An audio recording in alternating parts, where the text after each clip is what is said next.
Hello，大家好，我是怡元。就如我标题所说的，今年或许没有新的文明了。老实说，今年还剩下差不多5个月的时间，为什么我会直接猜测说没有新的文明？废话不多说，我们直接上列表。那我给出的理由，第一点就是在以往的记录中，出现新文明的时间都是大概5到7月左右，就是说官方其实他们有安排一个固定周期推出新的文明了。那老实说，其实在前面几个月可能有其他的活动穿插，就变成我们没有办法推出新的文明，尤其在上个月其实也是有机会推出的，但是在上个月万国觉醒跟罗马博物馆进行了联动，就变成在以往的记录中最有可能出现新文明的时机错过了。不过在原本的记录中，8月是没有什么其他特别的活动或者是固定节日的，只有海战活动。但是后来官方发了公告，下个月将会推出七夕情人节的活动，就变成说下个月的活动也是排满了。这里就要接着说第二个我觉得没有新文明的理由，就是后面的档期都已经排满了。就像我刚刚所说的，8月是已经安排了七夕情人节的活动，然后9月肯定是周年庆活动，这个没有办法替代的。接下来就是万圣节活动、感恩节活动还有圣诞节，都是没有办法被替换掉的。尤其是12月的活动是最多的，还有包括黑色星期五，而且也是差不多要接近新年了，所以他们那时候的活动也是排满期，不会有新的文明。农历新年将会在明年的1月尾，差不多2月左右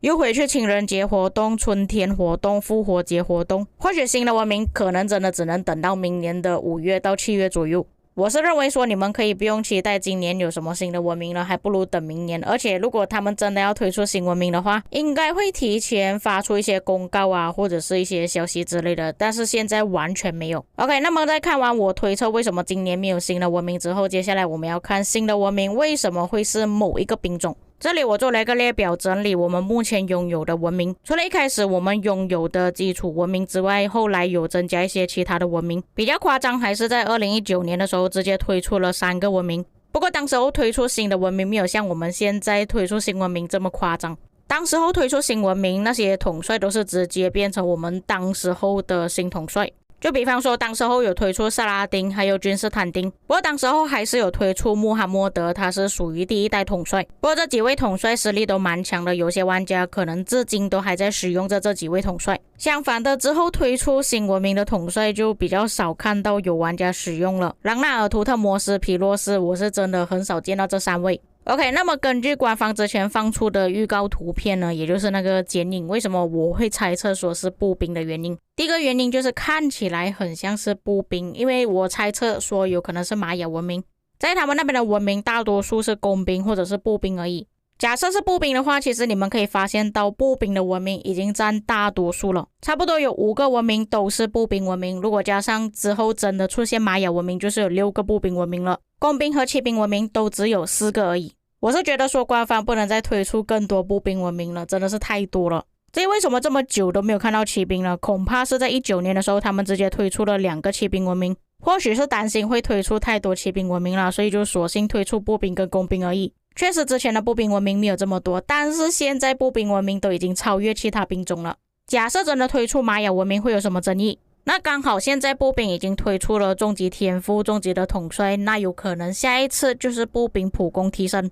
或者是终极伤害提升之类的，当然这个是我猜测而已啦。并且根据官方所推出的文明顺序来看的话，都已经出现了工兵跟步兵，下次可能会出现骑兵了。老实说，骑兵的文明好像已经很长一段时间没有出现了，最后一次出现的时候都是在2019年。那假设说新的文明也就是步兵文明是真的在明年出现的话，就变成骑兵文明至少要等到2026年的时候才会出现。原本我还打算说把黄金钥匙存起来，可能等骑兵文明快要出现的时候再一次性的全部开掉，但是要等到2026年的话，这个有点太久了。不过到了这里，我想要问大家一个问题，文明真的有这么重要吗？老实说，现在我们的部队战力提升都还蛮高的，都不光只是依赖文明了。我知道现在还是有不少玩家使用奥斯曼文明了，毕竟有技能伤害提升嘛。但如果之后真的往普攻或者是终极伤害的统帅发展的话，其实这些技能也是等于没有用了。并且再加上我们现在的部队也不只是光靠出一个兵种而已，你们肯定是有骑兵、步兵、工兵，甚至是工程车都有。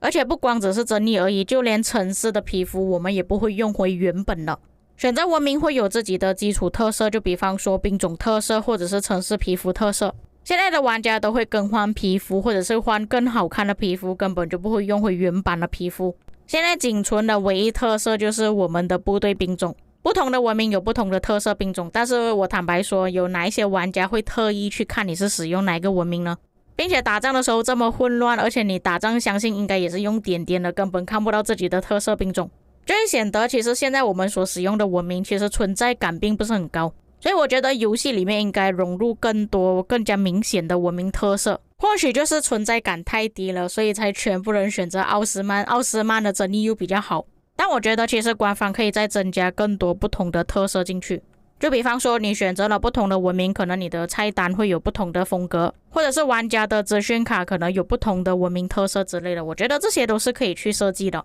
当然我知道增加这些东西是没有什么用处的，而且也会增加工作人员的负担，可能要开发这个东西又浪费时间，还不如去开发游戏一些新的内容之类的。但是我觉得这个游戏的特色之一就是在文明，但是在游戏中文明让我的感觉好像没有什么存在感，难道我们只是为了要争议而去更换文明而已吗？游戏中出现了你喜欢的文明，然后你更换了该文明有那个文明的特色，但是后来逼不得已一定要改换掉城市皮肤，又完全看不到文明特色的话，这样你更换是为了什么？这个就是我要讲的重点。游戏中也是增加了小刷子可以皮肤换化，但是你换化也只能换同样等级的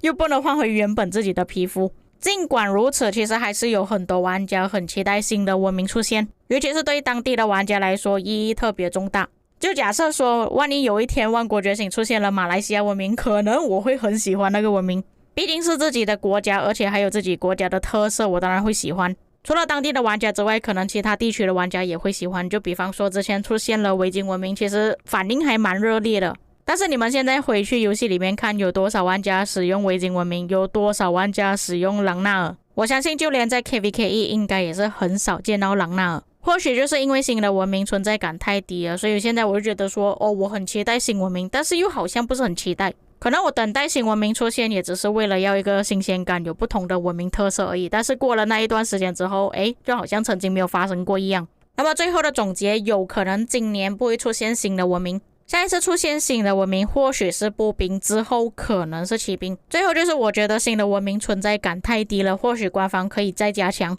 像是推出更多该文明的统帅，我觉得这个也是不错的想法。但是我发现到推出了那个文明之后，好像就没有再推出那个文明的统帅了，像是维京文明出现之后，就好像没有再看到新的维京统帅出现了。大家对于文明又有什么看法呢？还是你们有什么更好的意见，可以让玩家更容易的去感受到文明的存在？可以在评论区留下你们的看法。以上就是本期内容，我们下个影片再见。